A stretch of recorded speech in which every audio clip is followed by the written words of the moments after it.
క్రియా spoken English Hindi 3 క్రియా గురించి ఈరోజు తెలుసుకుందాం.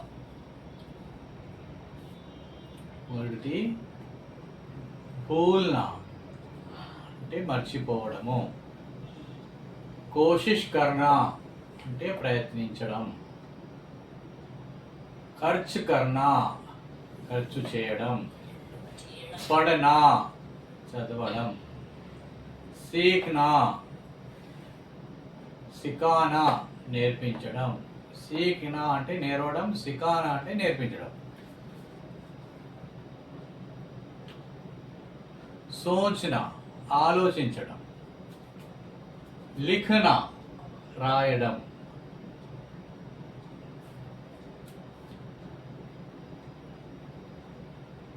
ధోకా దేనా మోసం చేయడం,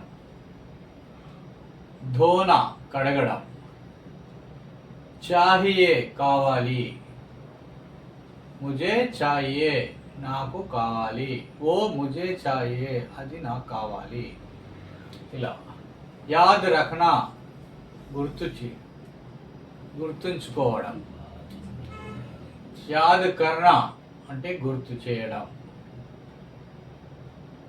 డాంట్నా తిట్టడం కోప్పడడం, బంద్ కర్నా మూయడం, హార్నా ఓడిపోవడం. ఈ పదాలు హిందీ లోపల మనం ఈరోజు నేర్చుకున్నాము. మీకు అర్థమైంది అనుకుంటున్నాను. మీకు నచ్చినది ఉంటే share and like and subscribe చేయండి. ధన్యవాదాలు.